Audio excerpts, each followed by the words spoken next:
Welcome back to my Vision News. Four news stories for you. First one is about an Ethiopian politician who worked as an opposition politician mostly when EPRDF was in power. Lidetu Ayalew, who today wrote an open letter to Ethiopian PM Abiy. He is not in Ethiopia. Ayalew, what did he say? What is his reading of PM Abiy?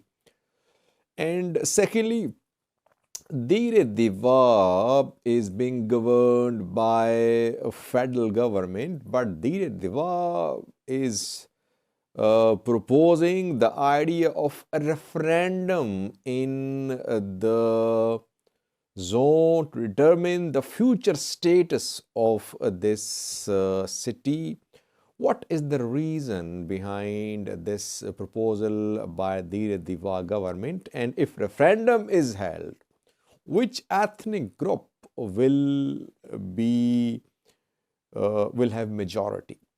And thirdly, viewers, Tigray, where reportedly messages are being sent to businesses to donate money for investigation of crimes committed in Tigray, human rights abuses committed in Tigray. And fourthly, Somaliland today officially protested against US ambassador to Somalia's remarks. Larry Andre, US ambassador to Mogadishu, spoke about Berbera. What did he say? Why is Somaliland not happy with US? Because just 2 days ago, a top US military delegation visited Berbera.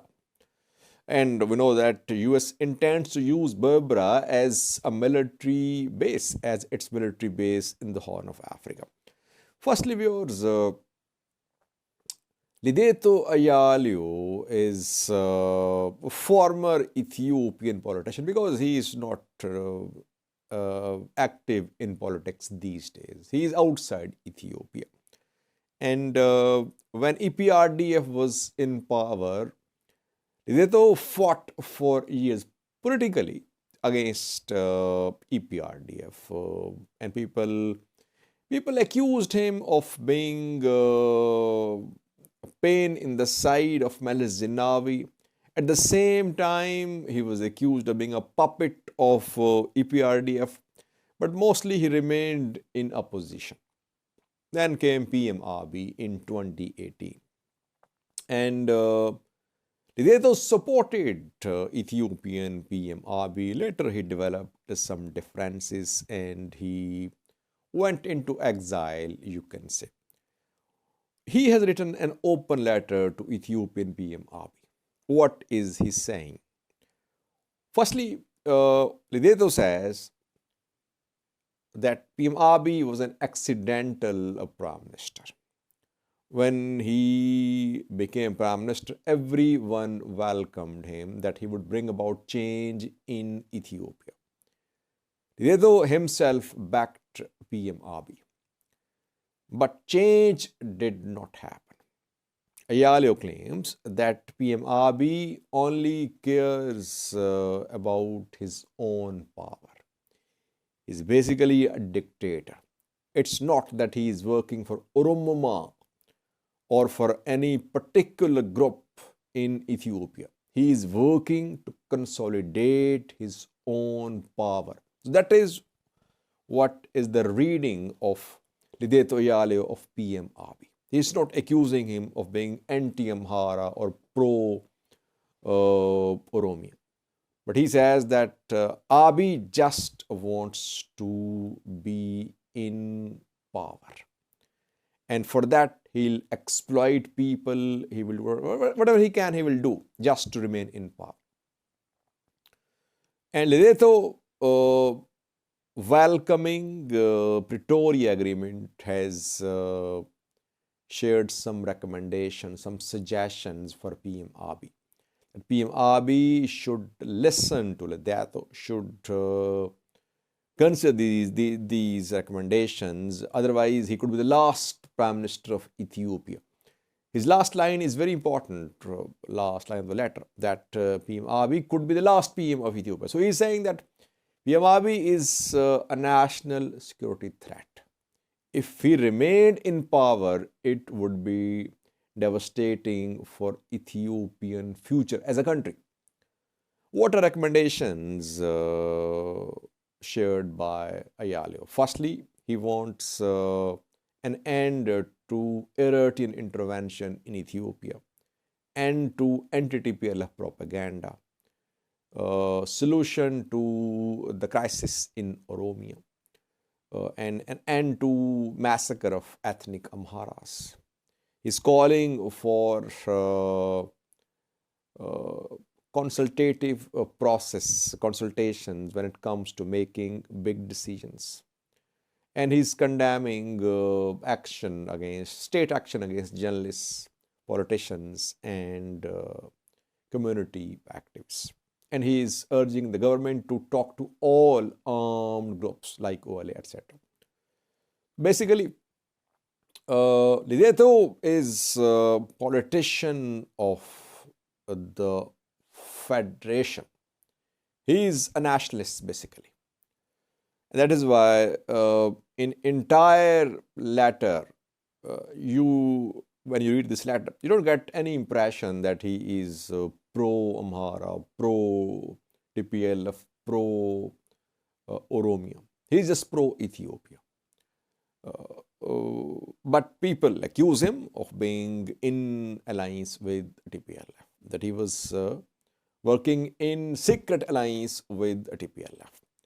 Will PM Abiy listen to Lidetu Ayalew? Will he consider his recommendations? Let's see. We might see PM Abiy respond, though it's not very possible. But maybe in some press talk, we could see him address this letter. Overall, Ayalew is not very optimistic. If optimistic about Ethiopia's future, if PM Abiy remains in power.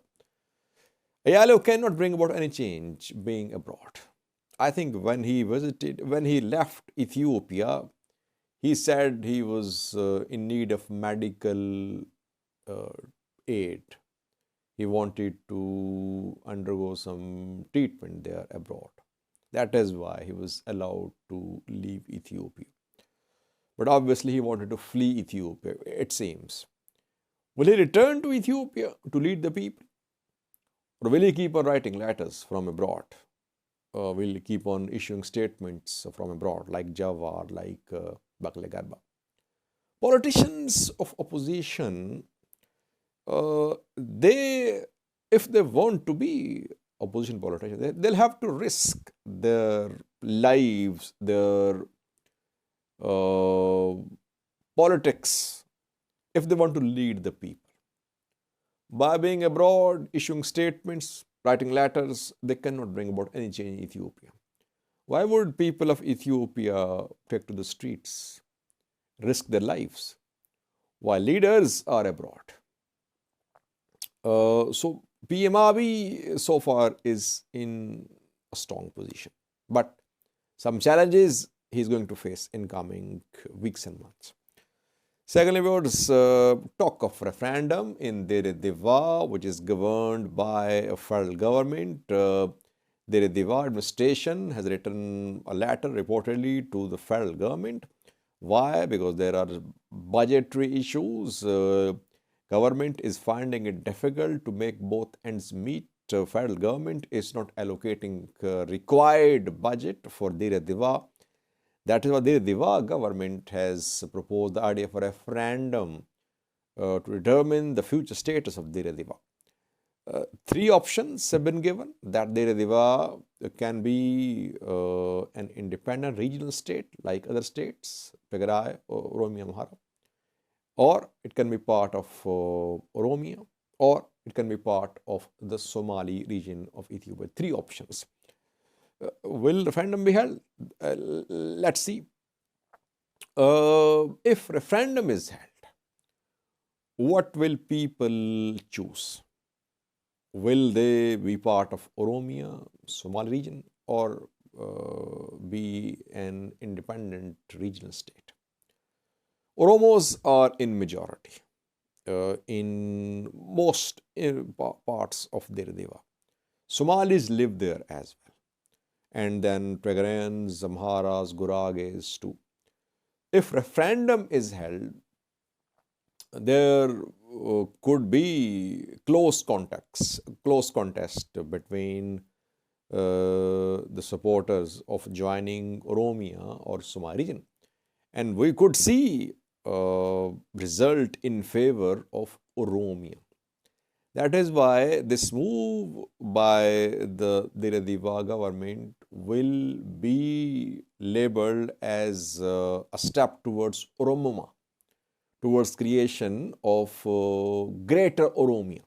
Let's see how the federal government responds to this call from Dewa. Thirdly, viewers, in Tigray, calls are being made, messages are being shared with businesses, that businesses must contribute, they must contribute money for investigation of human rights abuses committed during Tigray conflict. I don't know where the money is needed when it comes to investigation of human rights abuses. Investigation is being done by a UN inquiry commission, which isn't collecting money in Tigray.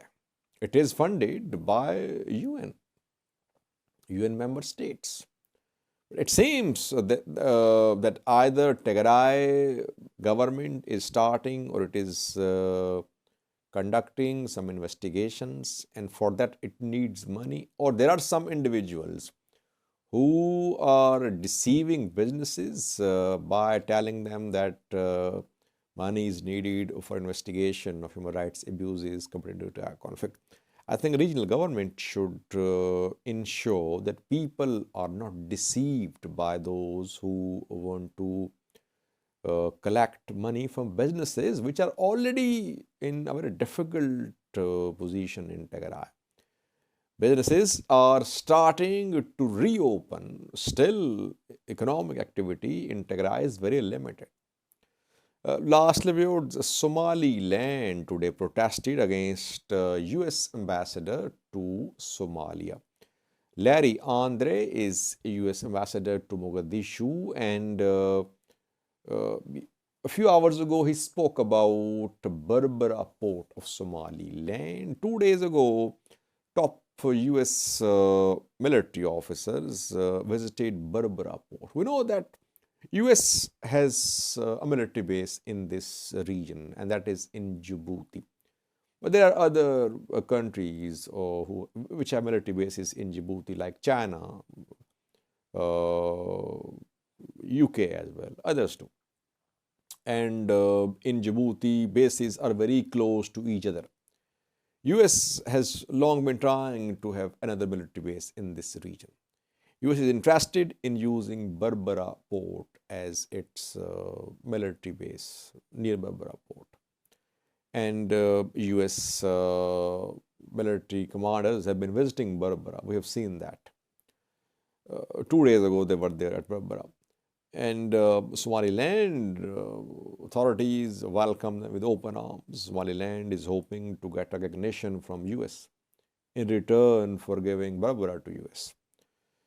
But today, Somaliland's foreign ministry accused US ambassador of having ulterior motives. Why? The Somaliland government said that Larry Andre, in his statement, called Somaliland as a region of Somalia. Somaliland is not a region of Somalia. Larry Andre is trying to, he has some ulterior motives. Though Somaliland is always ready to cooperate with the US, but the ambassador should have been careful.